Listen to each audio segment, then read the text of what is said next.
President Trump not alone in wanting to create border walls, and definitely not the first. In fact, border walls across the globe have been surging.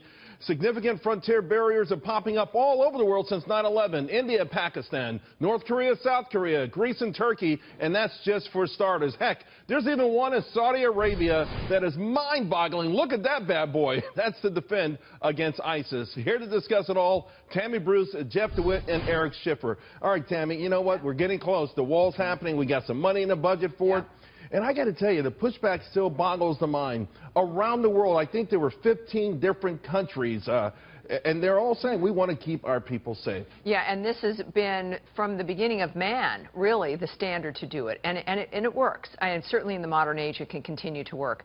But this tells you, of course, this is still really the basic fight between globalists and nationalists. Individuals have seen that the global agenda, and, you know, we're willing to listen to any agenda if it works for humanity. The globalist agenda clearly has failed. It's failed thriving nations. It's failed the suffering nations. There has to be another order. What we do know is that nations that are secure are better for their own people. They are certainly for the United States. A stronger America is better for everyone who wants to come here. And the only way that we can manage that is not just the psychological impact of a wall, but the real, genuine impact of it when it comes to drugs, immigration, and all of that. And it also sends a message to the rest of the world that we take ourselves seriously. Now, Eric, some argue that it can be anti-productive with respect to isolationism. You know, you say, hey, the Great Wall of China was great until, of course, the British showed up and showed that the Chinese should have gotten out more of the previous 200 years or so. So I guess that would be the counter-argument. But the central theme here about, number one, keeping your citizens safe, who could argue against that? Right, and no question, Charles. I mean, this does help keep people safe. I think it also goes to the economic argument where so many people are losing out. At least there's a perception that they're losing out to migrants coming over, certainly from Mexico. And I think there's a lot of quantitative data to show that, too. Safety, without question, with drugs, and certainly we see this in California and a lot of the border states, it's where it starts. So this is a movement. Nationalism, it will continue. I think we're in the early innings of it. And certainly indications so far with 70. It's amazing there aren't more, if you really think about it. With all the countries, you would think there would be a lot more progression there. And a lot of these walls have popped up as the migrant issue gotten much worse on the European continent. Jeff, but you're in Arizona. And there is a considerable amount of pushback in Arizona, even from Republicans there who say, you know, sort of the porous nature of your border is actually good for the state's economy. Well, you won't hear that from me, Charles. I'm all for the wall. And as you pointed out, some countries are putting in walls as we speak. With the rampant problems in the EU, Hungary has just done a wall on their Serbian border, and they're extending it right now to the Romanian border. So walls are going in place around the world even as we speak, but it is time to build the wall here. And when you look at the cost, what a lot of people don't realize, the absolute dollar cost to our taxpayers for illegal immigration is estimated at over $100 billion a year. And it sure makes a $13 billion wall to solve that seem like a very cheap option. Seems like a no-brainer. Guys, I want you to stay put for a second because I want to bring up this issue with Patrick Balcazar. He's on the phone. Patrick is the owner of San Diego Project Management. And ironically, he's against the wall, but he does see an economic opportunity. So, yeah, he is planning to put in a bid for the help contract to build the wall. Patrick, thanks for joining the show. Thank you very much for inviting me. So I guess, are you grappling here with yourself? You don't like the idea of a wall, but you want to make money on it anyway? Well, our perspective is a little bit different where we're at. Right now, where we're located, we're going through an economic depression. The construction industry is in the dumps, and we can't be picky and choosy. Work is work. And so I see the opportunity to do work. It's respectable work, and I may not like it, but if it helps me make my payroll and I pay my people, and it's honest work that's done through competition, I guess I'm in the pie.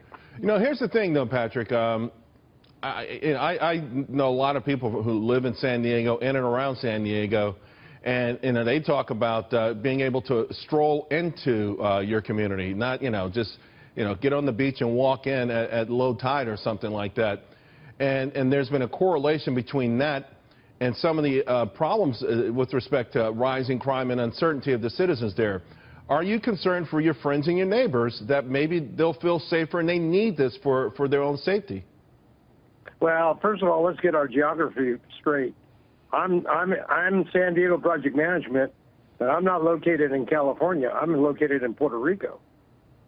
Okay. I knew you were Puerto Rican, but I didn't know you were all the way in Puerto Rico. So you want a piece of the... I was also wondering why the hell did you say your economy was doing so bad, but I figured maybe in your corner of San Diego it was.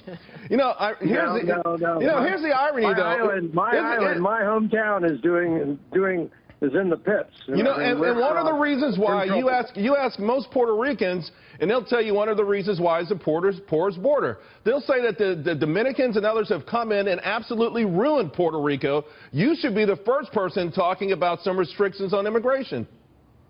Well, I think you're going to find that most Puerto Ricans, on the whole, as they approached me, recognize that this is work, respectable work. I know. I'm just talking about with respect to your anxiety about the notion of a country, or in your case, an island, having control over who enters their country. Well, I mean, I don't think immigration is, well, it's not, and let's be very clear. Immigration is free-flowing both ways. And the reason for the wall, if you do your homework, is because the Customs Border Patrol need that as a vehicle to be able to stop the bad guys that are on both sides of the wall.